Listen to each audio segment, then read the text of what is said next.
நேற்றைய தினம் என்னுடன் பிறந்த சகோதரர் திரு திருமாவளவன் அவர்கள் தைலாபுரம் தோட்டத்தில் மருத்துவர் ராமதாஸ் ஐயா அவர்களை சந்தித்தார்.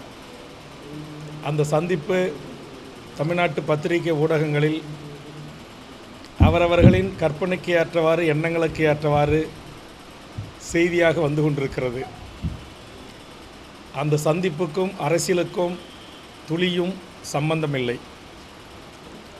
அந்த சந்திப்பு என்பது ஒரு 1/4 நூற்றாண்டு காலத்திற்கு மேலாக நானும் எனது குடும்பமும் எனது சகோதரர்களும் எனக்கும் பின்னால் கடலூர் ஒருங்கிணைந்த மாவட்டத்திலும் தமிழ்நாட்டின் பல பகுதிகளிலும் அன்றைய பாட்டாளி மக்கள் கட்சிக்காக நாங்கள் உழைத்தோம்.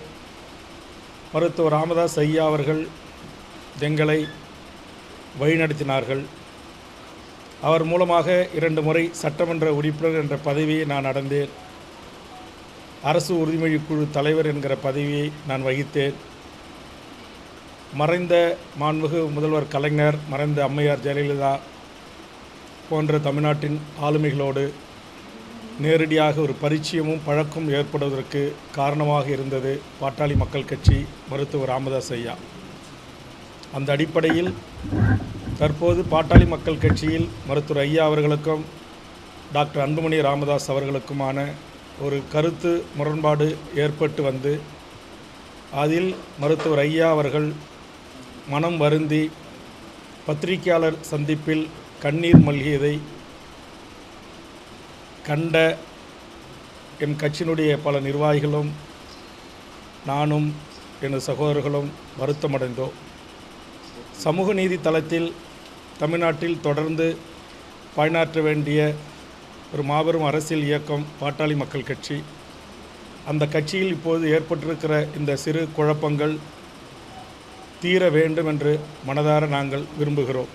அந்த அடிப்படையில் ஒரு மன வருத்தத்தில் இருந்த மருத்துவர் ஐயா அவர்களை என் சகோதரர் திருமாவளவன் அவர்கள் சந்தித்து, உங்களால் வளர்ந்தவர்கள், உங்களால் வளர்க்கப்பட்ட நாங்கள் இருக்கிறோம் ஐயா, கவலைப்படாதீர்கள் என்கிற ஒரு ஆறுதலை தெரிவித்து வந்திருக்கிறார். அவ்வளவுதான் இந்த சந்திப்பினுடைய காரணம். இதை தவிர வேறு ஒன்றும் இல்லை. அதே மாதிரி மருத்துவர் அன்புமணி ராமதாஸ் ஐயா அவர்களும் என்னை தொடர்பு கொண்டு ஏற்கனவே நடந்தவை நடந்தவையாக இருக்கட்டும், இனி நடப்பவை நல்லதாக இருக்கட்டும் என்று என்னை அழைத்து தொலைபேசியிலே கடந்த காலங்களில் என் மீது சேறுவாரி பூசப்பட்டது, பல்வேறு குற்றச்சாட்டுகள் சுமத்தப்பட்டன, மருத்துவர் ஐயாவின் பெரும் தொகை பணத்தை எடுத்து சென்று விட்டேன் என்றும், மருத்துவர் அன்புமணி ராமதாஸ் சின்னையா கொடுத்து வைத்திருந்த சொத்தை, பணத்தை எடுத்து வந்து விட்டேன் என்று பல அவதூறுகள் கீழ்நிலையில் இருந்த தொண்டர்களால் எழுதப்பட்டன, பேசப்பட்டன. அவற்றுக்கெல்லாம் ஒரு முற்றுப்புள்ளி வைப்பது போல் மருத்துவர் ஐயா அவர்கள் தாயுள்ளத்தோடு நேற்று என் சகோதரருடன் பேசியிருக்கிறார். அதுபோன்று ஒரு அண்ணனாக அன்பு பாராட்டி கடந்த கால கசப்புக்களை மறந்து என்னோடு எப்போ வேண்டுமானாலும் நீங்கள் பேசலாம் என்று அனைத்து கட்சி கூட்டம் நடக்கின்ற போதும், என்எல்சிக்கான கூட்டம் நடந்த போதும், பல்வேறு பொது நிகழ்வுகளிலும் மருத்துவர் அன்புமணி ராமதாஸ் அவர்களும் என்னிடத்தில் வாஞ்சியோடு பேசியிருக்கிறார். ஆக ஒரு ஆரம்ப கட்டத்தில் ஒரு 1/4 நூற்றாண்டு காலத்திற்கு மேலாக உழைத்த ஒரு கட்சி நம்மை நீக்கிவிட்டதே, நம்முடைய உழைப்பை சுரண்டி கொண்டு நம்மை தூக்கி எறிந்து விட்டார்களே என்று ஆதங்கத்தில் நானும் மருத்துவர் ஐயா மீது, சின்ன ஐயா மீதும் கடுமையான விமர்சனங்களை முன்வைத்திருக்கிறேன். அதையெல்லாம் மருந்து போடுவது போல் நேற்றைய மருத்துவர் ஐயாவின் சந்திப்பும், மருத்துவர் அன்புமணி ராமதாஸ் அவர்கள் என்னோடு கடந்த காலங்களில் பேசியதும் ஆறுதல் அளிக்கிறது, மன நிம்மதி அளிக்கிறது. இந்த ஊடகத்தின் ஊடாக லட்சோப லட்ச பாட்டாளி மக்கள் கட்சி தொண்டர்களுக்கும் வன்னியர் சங்க தொண்டர்களுக்கும் நான் தெரிவிப்பது, நான் எப்போதுமே பாட்டாளி மக்கள் கட்சியில் இருக்கின்ற வரையிலும் அந்த கட்சி மருத்துவர் ஐயா, மருத்துவர் சின்னையா என்கிற அளவில்தான் என்னுடைய பணி அமர்ந்திருந்தது. தற்போது நான் களங்கமற்றவன், எதையும் அவர்களிடமிருந்து நான் எடுத்துக்கொள்ளவில்லை, அவர்களும் எனக்கு எதையும் தரவில்லை என்பதை மருத்துவர் ஐயாவினுடைய நேர்த்திய என் சகோதரருடன் கூடிய உரையாடலும், மருத்துவர் சின்னையா அன்புமணி ராமதாஸ் அவர்கள் என்னோடு பழமையை மறந்து என்னோடு பேசுவேலு என்று உரிமையாக என் தோளை தட்டியதும் என்னை கட்டிப்பிடித்ததும் ஒரு நல்ல ஆரோக்கியமான அரசியலுக்கு வழிவகுத்திருக்கிறது.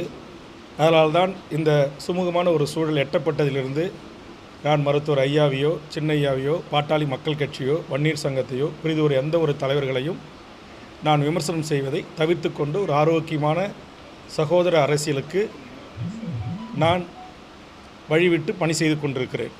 ஆக இந்த சூழலில் எங்களை வளர்த்தவர்களை சந்தித்தார்கள் என்ற ஒரே குற்றச்சாட்டுக்காக வேல்முருகன் பாமகவில் சேருகிறார் என்றும் பாமகவிற்கு அன்புமணிக்கு போட்டியாக ஐயாவோடு சேர்ந்து பயணிக்கப் போகிறார் என்றும் சில பத்திரிகை ஊடகங்கள் எழுதுகின்ற பேசுகின்ற அந்த செய்தி உண்மைக்கு மாறானவை.